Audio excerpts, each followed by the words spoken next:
तो youth mobility visa यानी कि जो इंडिया यंग प्रोफेशनल स्कीम है उसका रिजल्ट आउट हो चुका है। अगर आपने अभी तक अपना मेल चेक नहीं किया और आपने इस वीजा के लिए अप्लाई किया है इसकी लॉटरी में, तो आपको अपना मेल स्पैम सब कुछ आप चेक करते रहो। अभी सबका रिजल्ट नहीं आया है, बट बहुत से लोग हैं जिनको ये सक्सेसफुल ईमेल आ चुका है। तो अगर आपने भी इस वीजा के लिए अप्लाई किया है, तो अब आपको नेक्स्ट स्टेप्स क्या लेने चाहिए, कैसे आगे फॉलो अप करना चाहिए, क्या होना चाहिए, मैं पूरा आज इस वीडियो में आपके साथ में शेयर करूंगी। उससे पहले चैनल को सब्सक्राइब नहीं किया है तो प्लीज डू सब्सक्राइब। एंड चलो मैं आपको बताती हूँ कि यूथ मोबिलिटी वीजा का क्या रीसेंट अपडेट है। तो अगर आपने ये वीजा के लिए लॉटरी में एंटर किया था, तो ये जो अब रिजल्ट है ये लोगों को आना स्टार्ट हो चुका है। हमारे 2-3 सब्सक्राइबर्स हैं, उनको एक को सक्सेसफुल का आ चुका है, 2 को अनसक्सेसफुल का ईमेल्स आ चुके हैं। तो आपको भी अपना ईमेल चेक करते रहना है, आपका स्पैम जंक फोल्डर चेक करते रहिए अगर अभी तक आपको मेल नहीं आया है।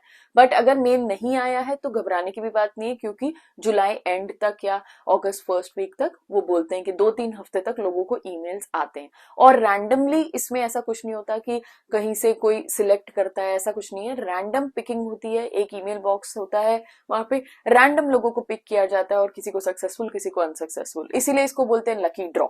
तो अगर आप भी लकी हो गए, अगर आपकी लॉटरी लगनी होगी तो आपको ये ईमेल सक्सेसफुल आ जाएगा। अब अगर आपको सक्सेसफुल ईमेल आता है तो मैं बताती हूँ कि आपको क्या करना चाहिए। बट उससे पहले अगर आपको अनसक्सेसफुल ईमेल आता है तो आपको यहाँ पे घबराने की बात नहीं है। अभी ये फिर से नेक्स्ट ईयर के लिए ये लॉटरी ओपन होगी। जनवरी फरवरी में यूजुअली ये ओपन होती है, तो अगेन आप फिर से अप्लाई कर सकते हो। तो बिल्कुल भी आपको हताश होने वाली बात नहीं है या आपको सैड फीलिंग की बात नहीं है। ये अपॉर्चुनिटी फिर से आपके साथ आएगी और अगर आप एलिजिबल हो, अंडर 30 हो, तो आप इस वीजा के लिए फिर से ट्राई कर सकते हो। इसमें कोई लिमिट नहीं है कि कितनी बार आप अप्लाई कर सकते हो। बट अगर आपको सक्सेसफुल ईमेल आ चुका है तो कॉन्ग्रेचुलेशन, क्योंकि आपको अब ये वीजा मिल सकता है। अब आपको क्या करना होगा, आपके पास में 90 डेज का टाइम है। ये बहुत अच्छा है क्योंकि गवर्नमेंट ने चेंज कर दिया है, पहले सिर्फ 30 डेज का टाइम होता था। तो आप लकी हो कि आपके पास 90 डेज का टाइम है अपने डॉक्यूमेंट इकट्ठे करने का, अपनी सारी प्रिपरेशन करने का और सोचने का कि आपको यहाँ पे कैसे आना है। तो सबसे पहला आपका काम होता है कि आपको अपनी वीजा एप्लीकेशन जो है वो फिल करनी होगी। तो यूथ मोबिलिटी वीजा आपको यूके गवर्नमेंट की वेबसाइट पे सिंपल सा प्रोसेस होता है। आपको उसमें पूरी अपनी डिटेल फिल करनी है, अपना बेसिक डिटेल्स होती है, बहुत ज्यादा इन्फॉर्मेटिव नहीं होती है। आप खुद से ये चीज कर सकते हो। हम हमेशा बोलते हैं लोगों को कि ऐसा आपको घबराने की बात नहीं है कि भाई वीजा का एप्लीकेशन है, हम नहीं भर सकते, हमें एजेंट को इतने पैसे देने हैं, ये सब करना है। आप खुद से ये काम कर सकते हो। अपनी पूरी प्रॉपर डिटेल उसमें फिल करिए। स्टेप बाय स्टेप प्रोसेस होता है, स्टेप स्टेप स्टेप आप एक एक फॉलो करोगे तो आप अपनी सारी डिटेल वहां पे फिल कर दोगे। अगेन यहाँ पे मेक श्योर कि आप सारी राइट इन्फॉर्मेशन प्रोवाइड कर रहे हो, क्योंकि आपका जो लॉटरी में आपकी लॉटरी लगी है, आपकी यहाँ पे अगर आपने एप्लीकेशन में कुछ भी गलती कर दी हो तो वीजा आपका रिजेक्ट भी हो सकता है। सो मेक श्योर कि आप यहाँ पे कोई भी किसी भी तरीके का झूठ मत बोलो, आप अपनी सही डिटेल प्रोवाइड करो ताकि आपका वीजा आपको मिले। तो जैसे ही आप ये एप्लीकेशन फिल कर लोगे, उसके बाद में आपको आपकी एप्लीकेशन फीस पे करनी होगी। एप्लीकेशन फीस के साथ साथ आपको आईएचएस का एक अमाउंट होता है, जो कि यहाँ का इमिग्रेशन हेल्थ सरचार्ज होता है। जितने भी लोग यहाँ पे वीजा पे आते हैं उनको ये अमाउंट पे करना होता है। अब ये अमाउंट जो है आपका एप्लीकेशन फीस और आईएचएस मिला के काफी ज्यादा हो जाता है, but again it is worth, क्योंकि आपको 2 साल के लिए एक तरीके का फ्री वीजा मिला हुआ है। आपके जो आईएचएस है वो यहाँ पे आपकी जितनी भी, अगर आप मेडिकल आपको कोई भी इशू होगा तो वो कंसिडर करेंगे, उसमें आप एप्लीकेबल होगे, आप एनएचएस के सिस्टम में आ जाओगे। तो ये आपको पे करना पड़ेगा। तो एप्लीकेशन फीस हो गई, एप्लीकेशन आपने पूरी भर दी। उसके साथ साथ एक बहुत इंपॉर्टेंट बात होती है, वो होती है फंड रिक्वायरमेंट की। तो आपके अकाउंट में 2530 पाउंड यानी कि अप्रोक्सीमेटली 2.5 से 3 लाख रुपए आपको दिखाने होते हैं। और ये जो पैसे हैं ये आपको 28 डेज मिनिमम आपके अकाउंट में होने चाहिए।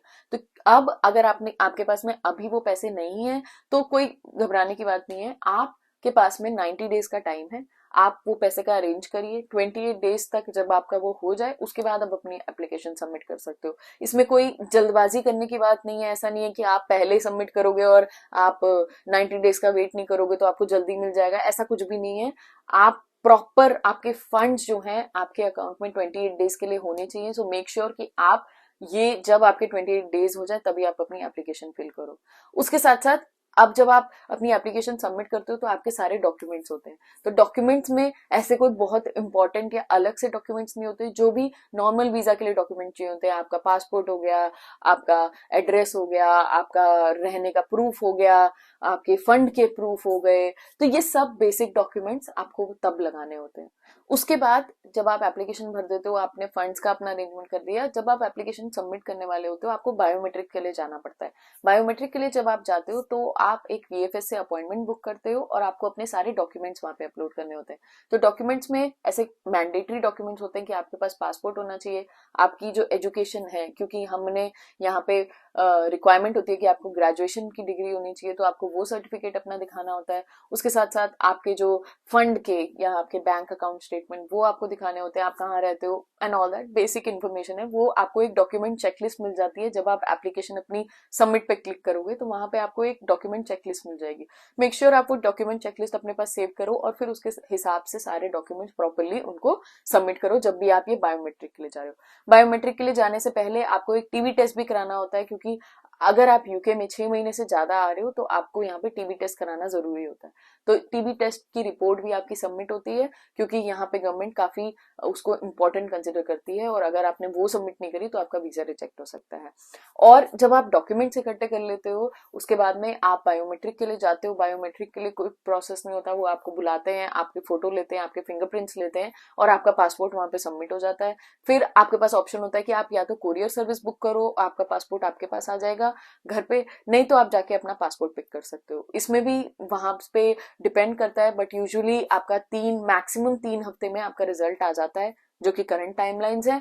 बट लोगों का 3 हफ्ते नहीं, आजकल 10 दिन 15 दिन के अंदर अंदर लोगों को मेल आ जाता है कि हाँ भाई आपका पासपोर्ट रेडी है कलेक्ट करने के लिए, या फिर अगर आपने कोरियर सर्विस ली है तो आपका पासपोर्ट डायरेक्टली घर पे आ जाता है। और जब आपका पासपोर्ट आ जाता है तो पासपोर्ट पे एक स्टैंपिंग होती है जहां पे आपको मेंशन होता है कि आप यूथ मोबिलिटी वीजा पे हो, आपके पास में 2 साल का समय है उस दिन से जब से आपका वीजा इशू हुआ है, तो आप 2 साल के लिए यूके में रह सकते हो और यहाँ पे आके काम कर सकते हो, या यहाँ पे आपको जो भी स्टडी करनी है, बिजनेस करना है, कुछ भी करना है, आप वो चीज कर सकते हो।